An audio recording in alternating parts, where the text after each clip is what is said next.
be ready. 5 seconds. Start. I am truly delighted to be here in your midst to celebrate the 40th anniversary of the Institute of Defense Studies and Analysis. I am particularly happy that you have chosen on this auspicious occasion to honor your former director for helping to lay a strong foundation for this institution in its formative years. His incisive writings continue to stimulate and contribute to the thinking of strategic analysts and policy makers in this vital area of national concern. We look forward to many more years of active contribution from this doyen of the strategic community in India to the vital policy debates of our times.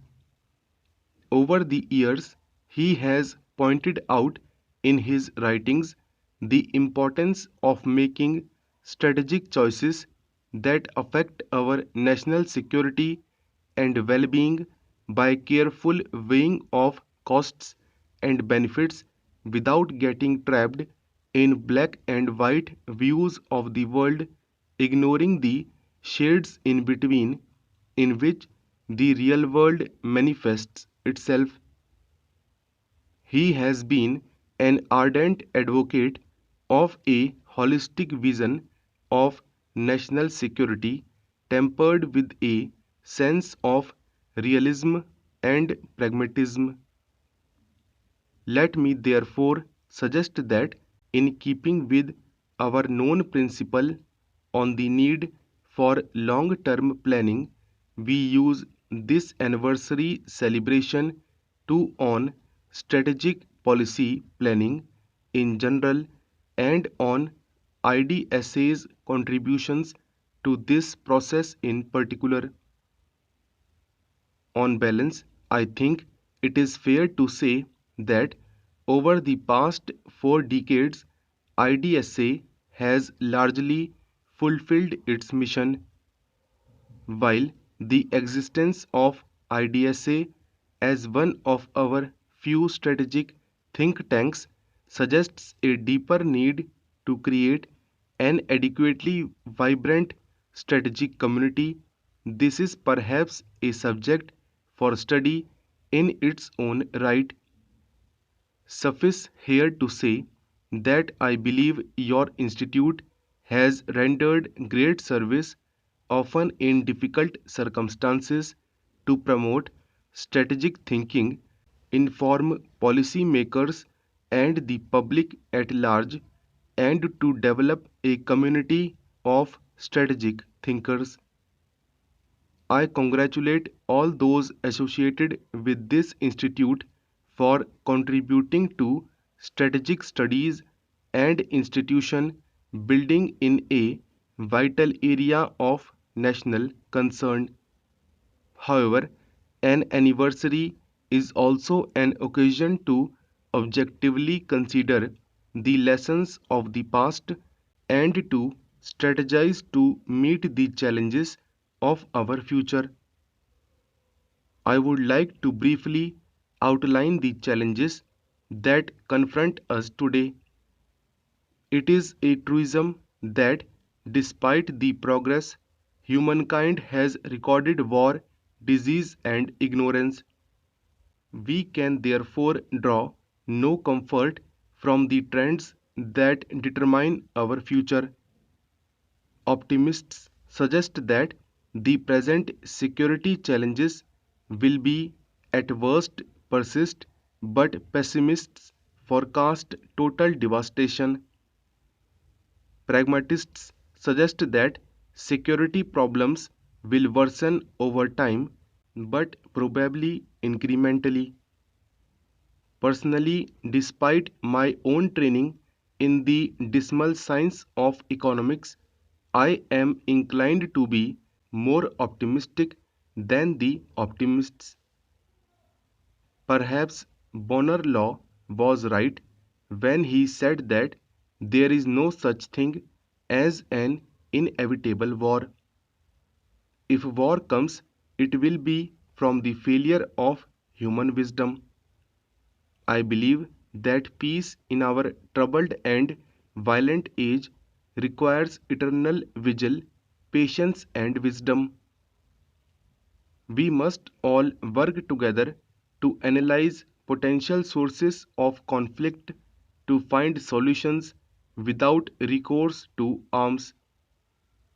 It is this that is the challenge before governments and humankind as a whole. It is in this context that centers of research and think tanks derive their importance. Policy making in most countries is often reactive. Governments are driven by deadlines and events, and once an event occurs, it is a bit late to plan for it. This is one reason why so many problems are difficult to resolve. Proactive planning is the goal of strategic thinkers worldwide, and this is where your community must step up efforts to identify problems, highlight trends, develop scenarios, and suggest policy options before crises overtake us. I have often said and felt that there is a dearth of long term planning. Of course, there is a saying of a very famous Cambridge economist, Lord Keynes, who said in the long term we are all dead, but I do believe that there is need for long term planning. On the one hand, policymakers can sometimes become impractical, and on the other, policy options are sometimes short of long term vision.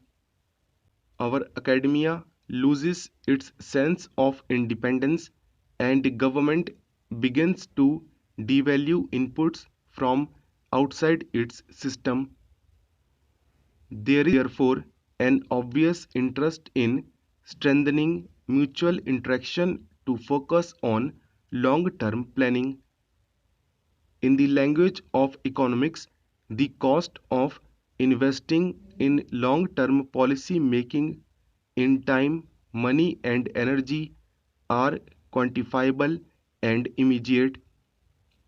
Unfortunately, however, the benefits are reaped only in future and all too frequently by successors. These benefits are also hard to quantify since a crisis averted does not register on the popular consciousness. Naturally, the incentive for in-depth analysis and long-term policy planning has always been weak despite the obviously disastrous consequences of ignoring such efforts. Having said that, let me elaborate my perspective of our security environment. There are those who define security solely in the narrow of violent conflict as only